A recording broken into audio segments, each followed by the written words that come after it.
considered valid and are counted.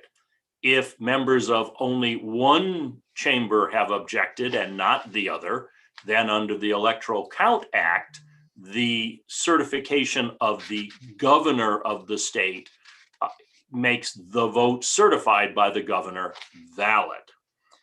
The presiding officer then moves on to the next envelope and the next state alphabetically.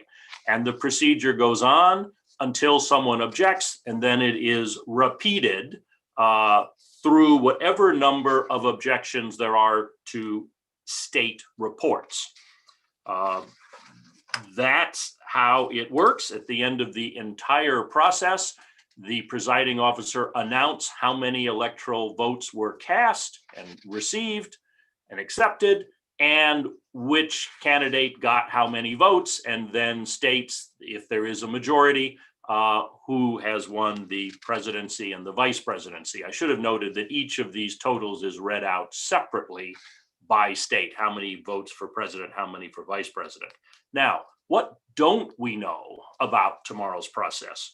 First, we hear that Trump electors in some states met and mailed a reported certification of their own votes to the presiding officers and the archivist and the other relevant officials. What does that mean, if anything? Will any of those pseudo votes, not certified by any state official, be in the mahogany box? Will they be taken out, handed to the presiding officer, read out by the teller for objection? The best reading of that, we think, is likely not, because they are not, quote, sent by a state or from a state, but we don't know what's in the box. Secondly, the role of the presiding officer. Under the Electoral Count Act, the officer simply presides. The history indicates that act was written to limit the role of the vice president so that he did not make substantive decisions, but will the presiding officer accept and follow those limits? And that leads to the question of who will the presiding officer be? There are press reports that Vice President Pence will not preside. There are other contradictory reports he will. It's obviously his choice, and if not, it would be the president pro tem of the Senate. And finally, how long will this whole process take? Given the 2-hour limit on debate, how many states will be objected to? And how long will it take to vote, given the COVID rules and the limits on the number of people who can be on the floor of the chambers at any one time? Will there be a midnight recess, or will they keep going into Thursday if they need to? So that's a quick summary of the tick-tock of what we know and don't know for tomorrow. So Professor Green, I will turn this over to you. Thanks very much. Can I jump in with one? We have an up-to-the-minute question from Mark Niquette of Bloomberg News. President Trump just tweeted, "The vice president has the power to reject fraudulently chosen electors." That's completely false, right, Professor? I will take that one. That is completely false. That is not how the rules work. So let me actually just start there by being very clear about what the vice president's role is, or I should say the presiding officer's role is, since we don't know for sure whether it will be the vice president. So the presiding officer, the vice president, let's just assume for purposes of this conversation, it's the vice president, presides over the joint session as Trevor described, which means that he or she, in this case a he, sits in the Speaker of the House's chair and has the power to preserve order. That's according to the Electoral Count Act, which kind of describes how this whole situation will unfold. The power is not substantive. It is the standard obligation of a presiding officer in the Chamber of Congress to preserve order and decorum among the lawmakers and in the galleries. During the joint session, the vice president, as Trevor described, is required to open in alphabetical order by state all the certificates and papers purporting to be the certificates of the electoral votes. That again is directly out of the Electoral Count Act. So the vice president will also announce the results of votes on elections. in a separate meeting of the Senate, if there is an objection, he will call the vote on objections and require after 2 hours that the voting takes place. He can break a tie as the president of the Senate, but otherwise has no vote otherwise. The Electoral Count Act also provides that the vice president shall announce the result of the overall electoral vote count at the end of the vote counting process, meaning that he'll announce the winning candidates for president and vice president. And just to sort of underscore, none of these duties include the power to decide controversies that might arise over counting electoral votes or to otherwise decide the outcome of the election. So that's just not how the law works. I want to just elaborate a little bit on what Trevor said about whether or not this can be delayed, because there's been some speculation and some reporting that it's possible to run out the clock to try and block Biden from receiving 270 electoral college votes. So just want to be very clear on this. Federal law does not allow the House and Senate to discuss each objection for longer than 2 hours. So conceivably, members of Congress could mount multiple objections, which could, make the process drag out longer, particularly since the whole process may be delayed because of COVID, and things might take longer. I think we should expect things would take longer, but certainly that debate is limited by law to 2 hours. Under the Electoral Count Act, if the vote counting session lasts for 5 days, that is, if it lasts past Monday, Congress is required to finish the counting without recessing until it is complete. So, this is sort of built into the law that trying to wrap this up and not have it drag on for days and days. But certainly, they can take recesses as they please between tomorrow and Monday. But once Monday hits, if it hasn't finished, they can't take recesses until they're done. There are, of course, multiple ways in which members of Congress can drag out this process, and it's conceivable that this year that process will drag on far longer than usual, but the result will not change regardless of how many objections are raised. Again, there's been some incorrect information on this point circulating. The law is very clear. If for some reason the process of going through the alphabet remains incomplete, despite no recesses at noon on January 20th, meaning the counting of the electoral votes has not yet reached Wyoming, the 20th Amendment requires an acting president. In other words, it's not a contingent election at that point. The acting president, which in this case would be the Speaker of the House, Pelosi, would take the reins of power of the presidency, and the election would not go to the House. If in fact, for some reason, the process was still unfolding as of January 20th. So just to sort of sum up, that means that any delay does not succeed in handing the current president staying in office. There's a very sort of clear legal process for the counting to continue until it is done, and until the outcome of the election is clear. Thank you. And now we'll turn over to Meredith.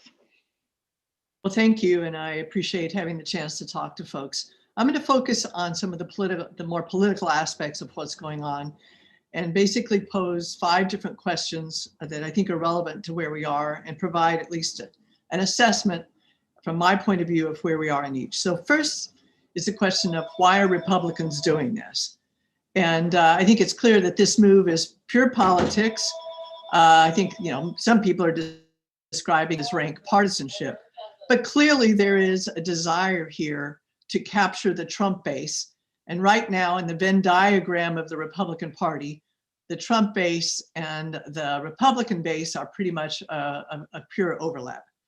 So what is the political impact of what's going on? Well, fascinatingly, you're seeing this split in the Republican Party between the people who want to govern and the people, obviously, who don't, who want to kind of position themselves politically.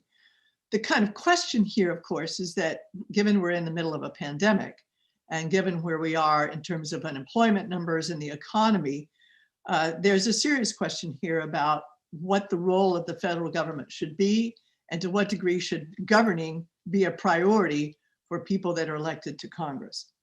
Third question I think you would be posed in this situation is, what does all this mean for Mitch McConnell? I've spent much of my career having overlap with Mitch McConnell, often in opposition to many of the issues I've worked on. But one of the things I know is that when he says something is a vote of conscience, that is Mitch speak for like, I can't control my caucus or my conference. So it's going to be very challenging, I think, for this Republican conference to move forward, particularly both in the Senate and the House. And I think it's going to complicate what would naturally be an advantage they have in 22, when usually the party out of power does much better in the midterms. But this is a party whose message is going to be split all over the place. The next question is kind of, what's the impact on governing going forward? Well, in addition to this kind of jockeying to capture the Trump base, there is an effort to do, to a large degree, what was done during the Obama years, which is to basically make the Biden presidency a failed presidency from the get-go. And that's a lot of what's at play here, to try and turn the politics in a way that no matter what happens in this administration, that it is viewed as either illegitimate by a large portion of Americans, or the agenda that they bring to the table is hampered. And then the last question I would just kind of pose there, and I think is probably the one that many of us spend a lot of time thinking about, is what is the impact of these activities on our country and on our system of government? Clearly, anytime you undermine faith in voting and elections, it's going to the heart of the democratic republic. Our system of government requires not only that people vote, but their vote is an expression of saying, we're going to select people to represent us in Congress. So it's the democratic republic aspect of how our system works. So when you have about a fifth of the Senate and maybe 150 representatives start saying that that system is rigged or is untrustworthy, then it begins to erode kind of the basis of how a democratic republic is supposed to work. The kind of irony here is this domestic kind of erosion that's happening by our own president in this case could probably, there's nothing much more it could do that to make our foreign adversaries happier. This has been work that not only Russia or China have undertaken, but other foreign adversaries to try and erode public faith in the system. They've not only done it in America, they've done it in Western Europe, et cetera. So this is kind of the lit match that we're playing with at this point. And that's why this is so dangerous. Whether you think, President Trump is your pick or not, it is dangerous for the system. So I'll stop there. Well, thank you, Trevor, Rebecca, Meredith. We're now going to move into questions from the audience. Again, you can submit your questions for our task force members by clicking on the raise hand button at the bottom center of your screen, or through the chat feature. Please include your name, your affiliation, and who your question is directed to. Again, you can feel free to use any of the participant responses in your reporting. I'm going to start with a question from Christina Cassidy with the Associated Press. And I think this is a question best suited for either Rebecca or Trevor. Could you please talk about the oaths of office lawmakers have taken? Some have argued lawmakers would be violating their oaths if they reject the state's electoral slate. What's your legal assessment of this? And if there is a violation, what consequences, if any, exist? You want to dive into that, Rebecca? Go for it, dude. Well, lawmakers take an oath of office to be faithful to the Constitution of the United States.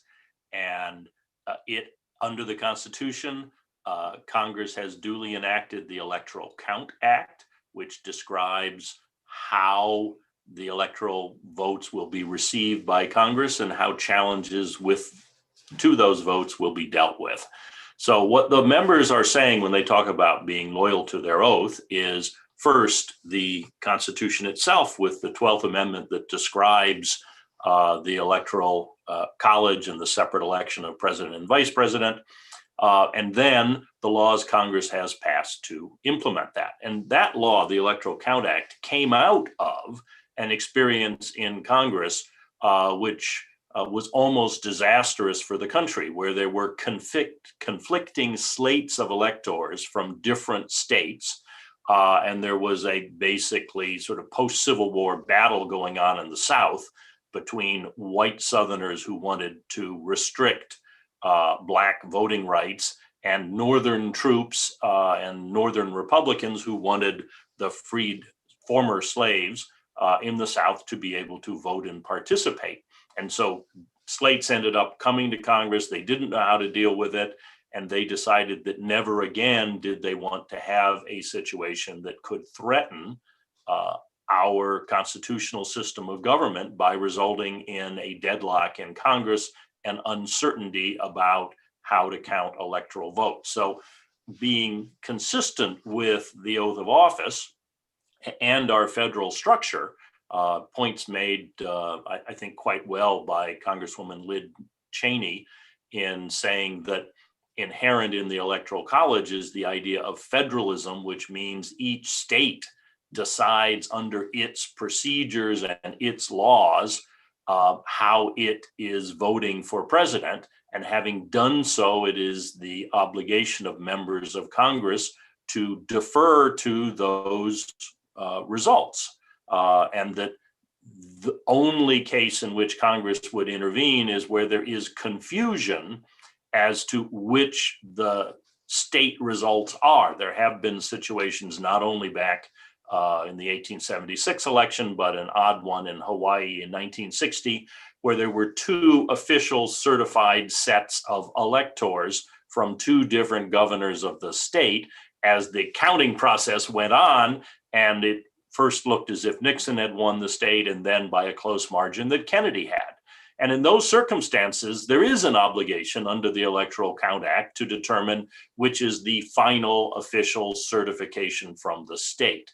But here, where you only have one official certification from every state, the argument that Cheney and others would make is being loyal to the Constitution and our system of federalism means accepting that state's duly given result, even if you don't like it. Thank you, Trevor. Go ahead, Rebecca. I was just going to say the only thing that I'll add is that there's certainly, you're certainly following the law if you raise objections, and if there is a written objection that is, forwarded in a House and has someone from the Senate signing. So it's not as if objecting is illegal. I just want to make that clear. But it is an extraordinary circumstance where we don't have any. There's simply no debate over what the official slates are from any state. So it's sort of an extraordinary circumstance in terms of people raising objections. And I just weigh in there. Most of the states, Wisconsin, maybe one or two others, actually achieved the safe harbor dates that are in the Electoral Count Act. So, they are supposed to have some level of protection by the fact that they did, in fact, reach that safe harbor date. Thank you all. Now I'm going to go to Susan Milligan from US News and World Report to ask a question out loud.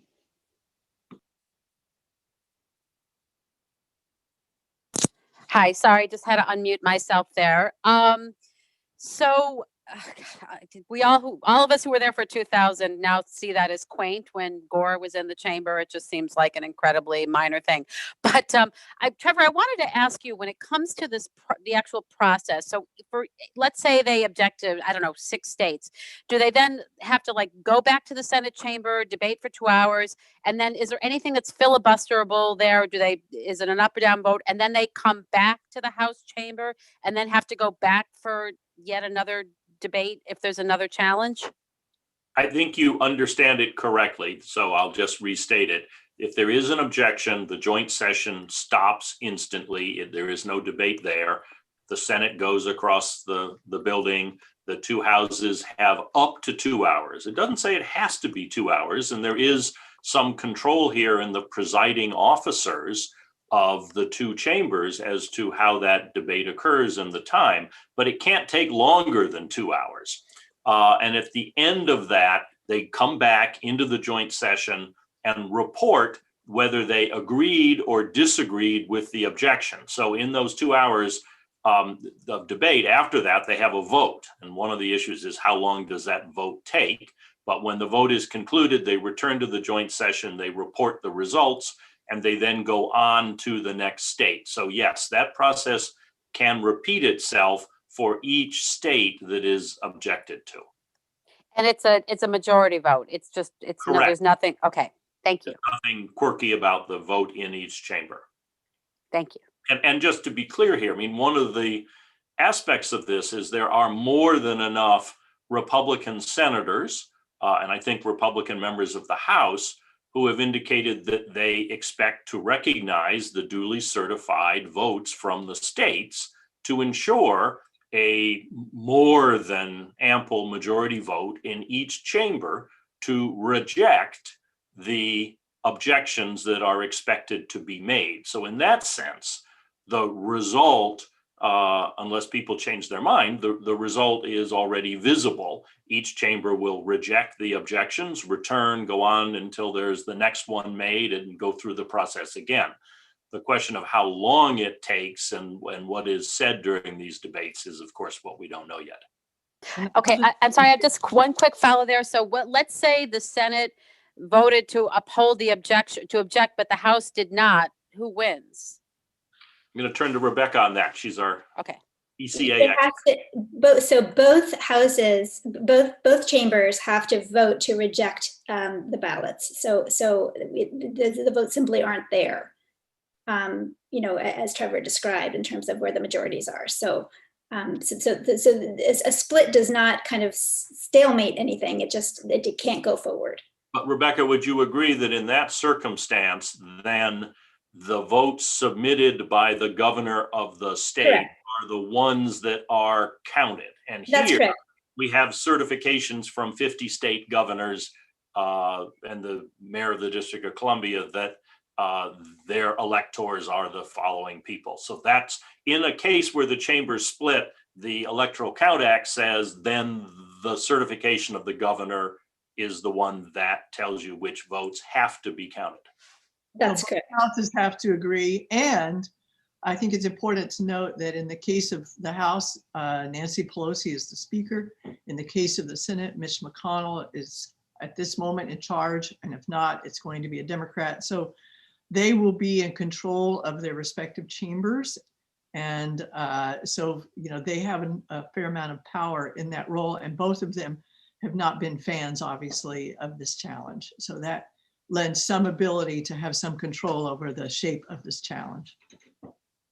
I think that's an important point to emphasize, that when the chambers divide, they operate under their more or less normal procedures, except there is no filibuster in the Senate on this vote. But they operate under their normal procedures, which means their normal presiding officers are in charge. Their parliamentarians can rule. And since both chambers are headed by people who have announced they think this is all a bad idea, there is some institutional control here over the debate process in the two chambers. I'm going to take a question from Jen Rubin at the Washington Post. I think this is best for Rebecca. When members make objections, do they all need to identify themselves, or can they simply designate one person? And also, when the chambers split into separate houses, will they be open sessions and carried on C-SPAN? Okay, so the first question is that the objection has to be in writing, and it has to be signed by one person from the House and one person from the Senate. In terms of whether or not someone can delegate their objections or somehow add their name, I'm not sure the law provides one way or the other. What will be kind of key to the objection going forward is just that there are these signatures from a senator and a House member. So I guess we could see some kind of a variation on that, but that's the baseline of what the law requires. And your second question is an interesting one. My understanding is that both of the chambers meeting separately would be public. Whether or not C-SPAN has, C-SPAN is always shown it in the past. I don't know why they wouldn't this time, but my understanding is that yes, they will both be open and televised. Thank you. Now I'm going to go to Liz Goodwin with the Boston Globe. Hi, thanks so much. I was wondering if Republicans were in charge of both houses of Congress in the same situation, would it be possible to delay the certification and then make the House Speaker president? Like, does nothing in the law prevent that? Well, the law, the Electoral Count Act, tells Congress what its dates are, what its deadlines are, and how it proceeds. It is designed to ensure that Congress gets through the counting of the electoral votes before Inauguration Day. Now, it is possible in your scenario that the Republican majorities you're describing in both chambers could reject the state votes and decide they weren't duly given. And that's a problem with the Electoral College system and the Electoral Count Act that we have as a country institutionally. If whichever party it is, if the party in power in both chambers wanted to throw out votes from states and basically put their own person in, there's a possibility of that if they recognize one set of competing delegates or electors from a state versus the other. Again, we don't have that here because we only have one set per state that are in any way officially certified. But if you had competing slates out of state governments, competing signatures from governors, that would open it up. The other possibility would be the two chambers throwing out electoral votes without recognizing any alternative slate, but thereby making it impossible for anyone to win the Electoral College because there weren't enough votes. And then the law, the Electoral Count Act, would say at that stage, no one has won the Electoral College, and the election now goes to the House, which votes by state on who the president is. So I think one of the flaws we are facing here, not this year, is the possibility that Congress could turn our federal system on its head and a political party could essentially hijack the result if it didn't like what the states had done. And that's clearly not what the founders intended, but that's, I think, one of the possibilities we're looking at. Rebecca's smiling. What do you think? I completely agree. I think, this isn't the first time that an extraordinary situation has shown huge gaps in how our election laws work. And this is kind of Exhibit A, unfortunately. And yeah, I agree completely with Trevor's analysis. And I want to just jump in to make a point maybe that Trevor and Rebecca can build on. But I noticed in some stories, people are talking about Congress certifying the election. That's not what they're doing. They are counting the votes. And so the language here is important. The votes have already been certified. So the Electoral Count Act is just about counting. Secondly, that after the votes have been counted, there is no other vote for the House or Senate to take, right? The counting has been done. They don't then have to approve that count. So I think, some people are saying, oh, Congress needs to certify this. That's not what they're doing, and that's not the role. I totally agree. And I think the point is the states are the ones who select electors, and they've done that. The electors then vote for president, and they've done that. And now what's happening is Congress is receiving those votes and announcing them. I thought the Wall Street Journal had an op-ed the other day by Alan Charles Rull and Richard Bernstein, I thought framed this really well, which is to say that all the 12th Amendment says is that the joint session of Congress on January 6th will count the votes, and the word counted provides no basis for anyone to override anything. And they use this analogy. They said, when a person counts the number of games his favorite team has won, that person has no power to alchemize wins or losses. And you can imagine that this is not an exercise of doing a replay here or kind of going into referee calls. This is just a process of determining what are the official slates coming from the states and which aren't. Perfect. We now have a question from Zach Cohen from the National Journal. This is for whoever wants to weigh in. How does Republicans' objections to the Electoral College results compare or contrast with past congressional debates over certification of disputed presidential or congressional elections? So since the 1876 election, this has all been pretty pro forma, very polite. There have been only a few objections. Interestingly, most of them in this century coming out of the bitterness of Bush v. Gore and then the 2004 election. In most instances, a member of the House in 2001, members of the House objected. There were no senators willing to object. It was gavelled out of order and the voting continued because you needed under the act one from each house.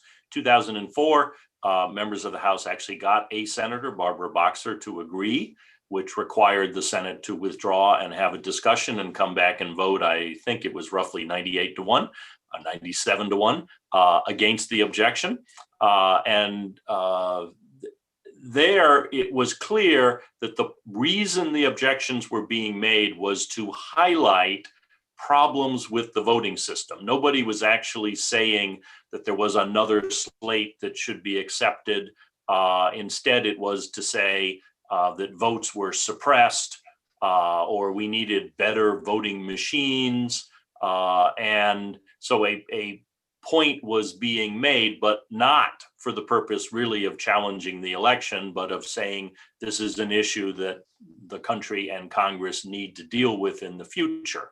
And the other difference is that in each of those instances, going back to 1960 with two slates out of Hawaii, the candidate who had lost acknowledged their loss, said they were not contesting the election, and had no part of the challenges in Congress.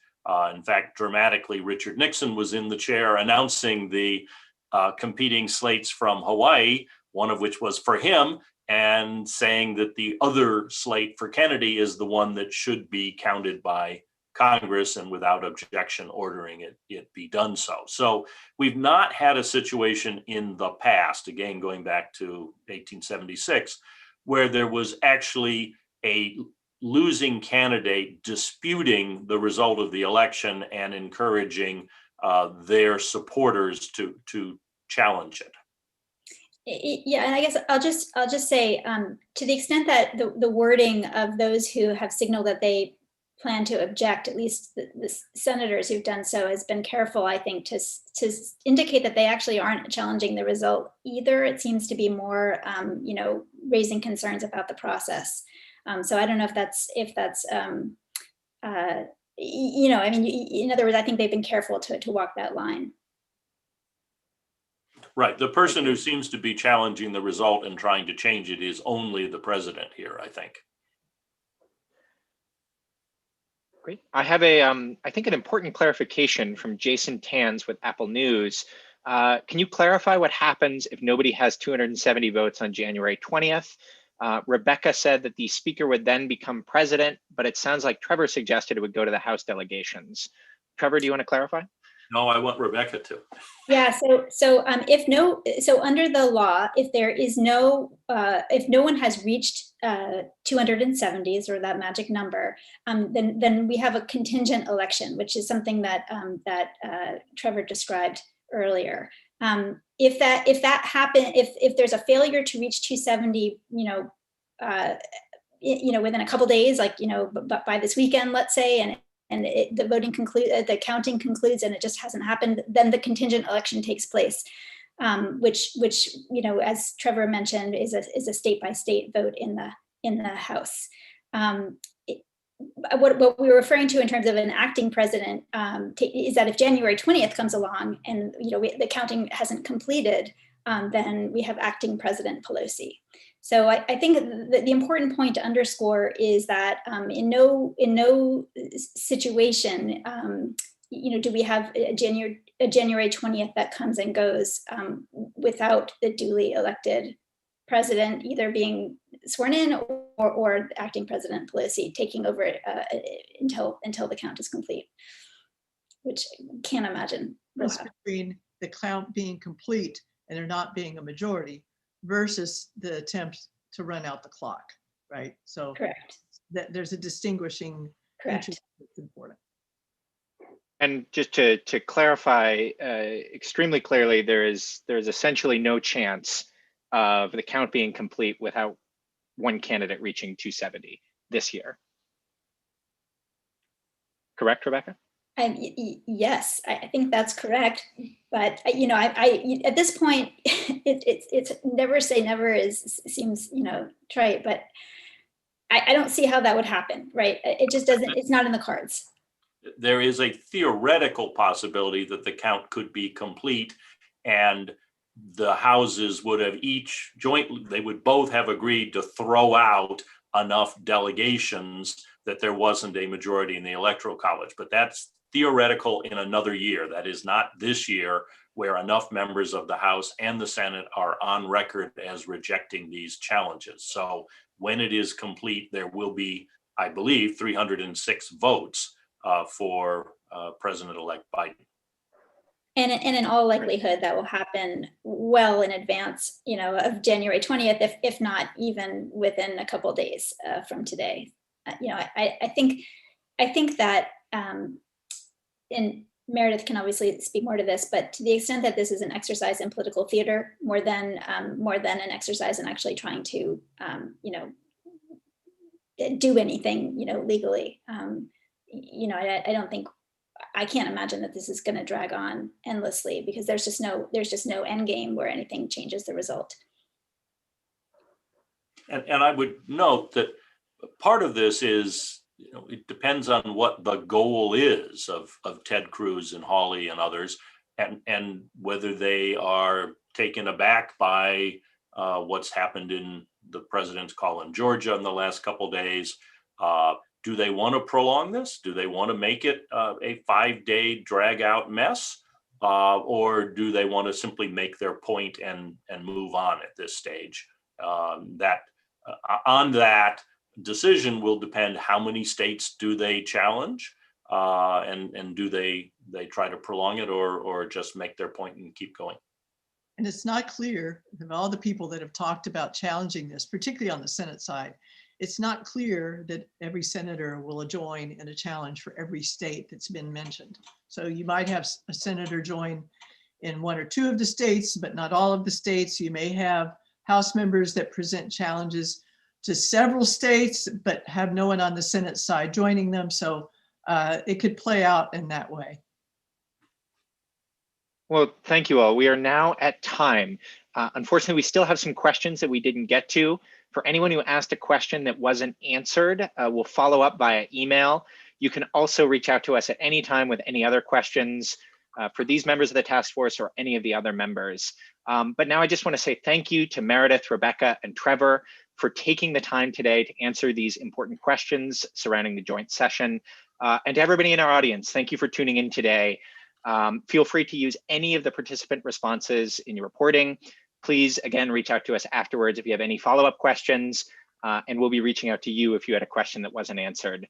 Again, this is all, fingers crossed, going to be the last of these briefings held by the task force, but we hope that you'll all still be able to join us one last time a week from today, where we will be presenting the task force's final report on the election with recommendations for the future. So look out for the invite to come shortly.